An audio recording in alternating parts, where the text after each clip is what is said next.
সুপ্ৰভাত বন্ধু বান্ধৱীসকল আজি ৰাতিপুৱাতে ভিডিঅটো আৰম্ভ কৰিছো কাৰণ এক সপ্তাহে হ'ল মোৰ ভিডিঅ দিয়া হোৱাই নাই কাৰণ মোৰ ডিএলএডৰ ফাৰ্ষ্ট সেমিষ্টাৰৰ ফাইনেল এক্সাম হৈ আছিল সেইকাৰণে এক সপ্তাহ ধৰি মই ভিডিঅ দিব পৰা নাছিলো আজি বলো নাই ভিডিঅটা আৰম্ভ কৰো আৰু আপোনালোকৰ লগত শেয়াৰ কৰো সেইকাৰণে গা ধুই আহিয়ে প্ৰথমে মই এয়া স্কিন কেয়াৰ কৰি লৈছো আৰু বহুতে জানিবলৈ বিচাৰে ন বিয়া হোৱাৰ পিছত দিনটো কি কৰি থাকে কেনেদৰে ৰেডি হয় ৰাতিপুৱা সময়ত তাকে মই আজি আপোনালোকক অকমান দেখালো এয়া প্ৰথমে কি ময়শ্চাৰাইজাৰ তাৰ পিছতে সানস্ক্ৰিন লগাই ললো মুখত হাতত ডিঙিত ভালদৰে লগাই ললো আৰু ধুনিয়া এখন আজি ৰঙা শাৰী পিনিছো আৰু একেবাৰে শেষত এয়া ফুট আৰু লৈ লৈছো হেন্দুৰ কয় বলে দীঘলীয়াকৈ শিৰত হেন্দুৰ ললে স্বামী দীঘলীয়া আয়ুস হয় পিছে মই ঘৰত থাকো যিহেতুকে আৰু সেইকাৰণে অকনমানকে লিকুইড হেন্দুৰ লগাই ললো তাৰ পিছতে এয়া অকনমান পাৰফিউম লগাই ললো আৰু মই দিনটোৰ কাৰণে ৰেডি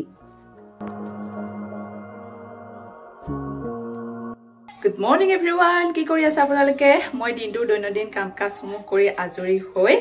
ধুনিয়াকে এখন কমফৰ্টেবল শাৰী পিন্ধি এয়া আজৰি হৈছো ঘৰত অকনমান ভালকে থাকিলে মনটো ভাল লাগে কিন্তু সদায় দিনে মই শাৰী বা চাদৰ ফেলা পিন্ধি থাকো কেতিয়াবা মন গলহে পিন্ধো দে বাই দা ওয়ে আজি জীৱনত মই প্ৰথমবাৰ চকচোন মংগলসূত্ৰ পিন্ধিছো এই ডাল বিয়াৰ আগতে আনিছিলো দেই বিয়াৰ পিছত পিন্ধিম বুলি কিন্তু পিন্ধা হোৱাই নাই পিন্ধিলে কিবা নিজকে বৰ বেলেগ যেন লাগে এনে সোণৰ চেণ্ডালে পিন্ধি থাকো কিন্তু মংগলসূত্ৰ পিন্ধা নহয় সেইকাৰণে আজি বলো আনি থোৱা আছে যদিকে পিন্ধো আৰু মই আপোনালোকক এদিন দেখাইছিলো মই চুলিখিনি যে চুটি কৰি কাটি পেলাইছিলো তেতিয়া মই ষ্টেপ কাট দিছিলো আৰু চকচোন চুলিখিনি মোৰ এনেকৈ কাৰ্ল হৈ থাকে কালি স্কুল যাওঁতে লগৰতে সুধিছে ৰাতি কিবা বিয়া চিয়া আছিলে নেকি চুলিখিনি কাৰ্ল কৰি থোৱা আছে বোলে মই নহয় মই এইখিনি নেচাৰেল কাৰ্ল হয় কি বিশ্বাসে কৰে বাৰু আপোনালোকৰ কেনেকুৱা লাগে জনাবচোন এয়া চাওকচোন মোৰ চুলিখিনি এনেকৈ আজিকালি ষ্টেপ কাট দিয়াৰ পিছত কাৰ্ল হৈ থাকে বাৰু ভিডিঅটো কিন্তু আৰম্ভ কৰিছো আজি দুপৰীয়া সাজত খাবৰ কাৰণে মই কচু পাতত দিম বুলি ভাবিছো আকৌ দেখাম কচু পাতত দিয়া চাই থাকিব আৰু এইখিনিৰ পৰা ভিডিঅটো আৰম্ভ কৰিছো ভিডিঅটো শেষলৈকে চাব বুলি আশা ৰাখিলো নহলে বলক এইখিনিৰ পৰা ব্লগটো আৰম্ভ কৰো আজি মানে আমাৰ ঘৰত তেল এটু পিউ নাই দালি ভাজি বনাবলৈ সেইকাৰণে বলো আজি কচু পাতত দিয়ে খাও তাৰ কাৰণে এয়া 6-7 ফোটা নহৰু কেইটামান জালুক 4টা জলকীয়া লগতে এয়া কণ বিলাহী আৰু 3টা বৰ বিলাহী লৈ লৈছো এইফালে আকৌ হহু দেউতাই মোক কৈছে আজি বলে মই তোমাক এয়া পাতছাত বান্ধি দিও তুমি ভিডিঅ' কৰা এয়া চাওকচোন প্ৰথমে কলপাত লেৰেলাই লৈ পেলা তাতে কচুখিনি দি দিলে আৰু আপোনা ভাবিব দে মই যে কাম কৰা নাই এয়া চাওক কণ বিলাহী ধুনিয়াকে মই গুটিখিনি গুছাই কচুৰ ওপৰত দি দিছো কাৰণ কণ বিলাহীয়ে হওক বা বৰ বিলাহীয়ে হওক গুটিখিনি খালেতো গেছ হয় সকলোৱে জানে সেইকাৰণে মই গুটিখিনি অকনমান চেপি পেলাই কণ বিলাহীখিনি দি দিলো এপিনে আকৌ হহু দেউতাই দেখিছে নহয় আদা নহৰু লগতে জালুক এইখিনি পিচি পেলাই দি দিলে আৰু জলকীয়া কেটাও দুফাল দুফাল কৰি ইয়াতে দি দিলে কচুখিনিৰ লগত আজি অকনমান মধুসোলেঙৰ পাতটো দি দিছো কাৰণ মধুসোলেঙৰ পাতটো টেঙা হয় আৰু কচু পিটিকাখন টেঙা হলে খাই বহুত বেছি ভাল লাগে নহয়নে আৰু আমাৰ ঘৰত আসলতে মোৰ হাজবেণ্ডে হওক সহৰিতাই হওক সকলোৱে খানা চানা বনাই সেইকাৰণে মোৰ বহুত হেল্প হয় দেই আৰু একেবাৰে শেষত এয়া সোৱাদ অনুসৰি নিমখ আৰু অলপমান কেঁচা তেল দি দিছো মই আপোনালোকক মিছাকে কৈছিলো বাৰু তেল নাই বুলি এটা কথা তেল নহলেও কিন্তু ভাত সাজ সুখেৰে আৰু তৃপ্তিৰে খাব পাৰি যদিহে আপোনালোকৰ জীৱন সংগীজন বা আপুনি যাৰ ঘৰলৈ বিয়া হৈছে সেই পৰিয়ালটো সুখৰ হয় নহয়নে বাৰু সতে মু বড়ি বাত এনেকুৱা যেন লাগিছে কিন্তু সঁচা কথা নিজৰ যদি জীৱন সংগীজন বা পৰিয়ালৰ মানুহকেইটা ভাল হয় তেতিয়াহলে এসাঁজ নিৰামিষেও খাব পাৰি বা নিমখেও ভাত খাব পাৰি কিন্তু সুখেৰে খাব পৰা যায় নহয়নে বাৰু আৰু এয়া চাওকচোন হহু দেউতাই ইমান ধুনীয়াকৈ কচুখিনি কলপাতত মেৰিয়াই দিলে আৰু এটা ধুনীয়াকৈ গাঁঠি লগাই দিছে এতিয়া জুইত কেৰাহী বহাই তাত অলপমান পানী গৰম হ'বলৈ দি এই কচুৰ টোপোলাটো তাতে বহাই দিয়া হ'ল এতিয়া আধা ঘণ্টামান সময়ৰ কাৰণে এইখিনি এনেকৈ পানীখিনিত বা ভাপত সিজিবলৈ দিয়া হ'ব তাৰপিছত কি কৰা হয় আপোনালোকক দেখাই আছো বকবককে উতলা পানীত এয়া কচুখিনি আধা ঘণ্টাৰ কাৰণে এনেদৰে সিজাই লোৱা হ'ল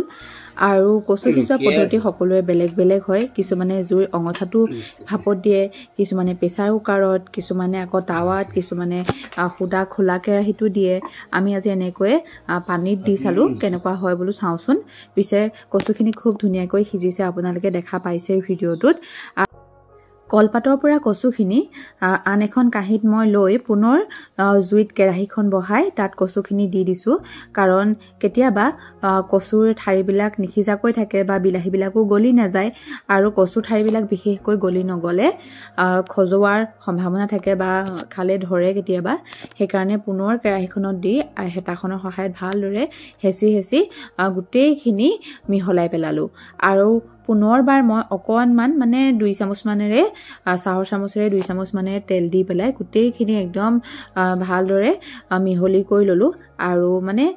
কচুখিনি ভাপত দিয়াৰ পিছত 3-4 মিনিটমান পুনৰ জুইৰ ওপৰত বহাই দিলে কচুখিনি খাবলৈ ৰেডি হৈ যায়। ভাত খোৱাৰ আগতে আজি বোলো আমাৰ ৰকি পোৱালিকো গা ধুৱাই দিওঁ। বতৰটো তাতে আজি খুব ভাল, ৰ'দ দিছে আৰু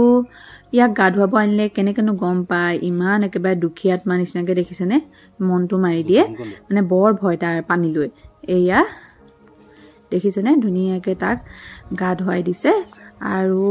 কৈছোঁ নহয় গা ধুৱাওঁতে ইমান নটংকি নহয়, ইফালে যাব সিফালে যাব।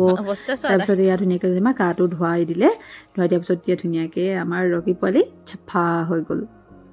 আৰু এয়া আজি তৃপ্তিৰে এসাঁজ খাবলৈ থালিখন ৰেডি কৰি ল'লোঁ। কচুৰ পিটিকা লগতে বগৰী আচাৰ লৈছোঁ, ভাজি আৰু নৰ্মেলকৈ দালি বনাইছিলোঁ। এয়া তেতিয়াহ'লে ভাতটো খাই লওঁ দুপৰীয়াৰ সাজৰ, আকৌ লগ পাই আছোঁ। বন্ধু বান্ধৱীসকল, দুপৰীয়া ভাত খোৱাৰ পিছত মোৰ ভিডিঅ'টো কণ্টিনিউ কৰা নহ'লে আকৌ সন্ধিয়া লগাৰ পৰাহে ভিডিঅ'টো আৰম্ভ কৰিছোঁ। আজি আকৌ জীয়েকৰ ঘৰলৈ দেউতাক আৰু দাদাইক আহিছে। ঘৰৰ পৰা দেউতাহঁত আহিছে, কিবা এটা বস্তু লৈ নাহিব সেইটোতো হ'বই নোৱাৰে। জীয়েকলে এগালমান বস্তু মানে এগালমান মৰম লৈ আহিছে। এয়া প্ৰথমে দেখালোঁ শাক, দেখিছে নহয় ইয়াতে জিলিমিলি শাক, লগতে মানিমুনি, টেঙেচি, ঢেৰ কিবামান শাক আছে দেই, কেইবাবিধো। লগতে এয়া ঘৰৰে চজিনাজোপা 2 বছৰ হৈছেহে, ইমান লহপহকৈ লাগিছে চাওকচোন। আৰু ঘৰলৈ জীয়েকলেও লৈ আহিছে, লগতে এয়া কণ বিলাহী, বৰ বিলাহী, লগতে কোমল চাউল আৰু এইফালে ঘৰৰ বাৰীৰ টেঙা, ইমান সতেজ টেঙা চাওকচোন। এতিয়া যে এটা টেঙাৰ দাম 10 টকা। টেঙা লৈ আহিছে, ভালেই কৰিছে। এইফালে পদিনা আৰু শেষ হোৱা নাই দেই, এইফালে পদিনা খাবৰ কাৰণে তেতেলী টেঙাও দি পঠিয়াইছে দেই জীয়েকৰ ঘৰলৈ। ইমান বস্তু দি পঠিয়াইছে চাওকচোন। আৰু এইফালে দিছে ঘৰৰে আলু খান্দিছিল চাগে, আলু দি পঠিয়াইছে, লগতে ইমানগাল বস্তু দি পঠিয়াইছে। আৰুনো কি লাগে নহয়নে, ইমানখিনি মৰম মা দেউতাৰ পৰা পাইছোঁ, সেইটোৱে বহুত, হয়নে বাৰু। আজি দেউতাহঁত অহা বুলি এয়া টেঙা মাছৰ জোল বনালোঁ, ওপৰত ধনিয়া দি দিছোঁ। এইফালে হাজবেণ্ডে বনালে মাংস আৰু দেউতাহঁতক ধুনীয়াকৈ এয়া এসাঁজ ৰান্ধি খোৱালোঁ আৰু গোটেইকেইটা ঘৰৰ পৰিয়ালৰ মানুহ মিলি পেলাই খালোঁ আৰু দেউতাহঁতকো অকণমান দেখাবলৈ চেষ্টা কৰিলোঁ। আজি ভিডিঅ'টো চাই কেনেকুৱা পালে জনাব দেই।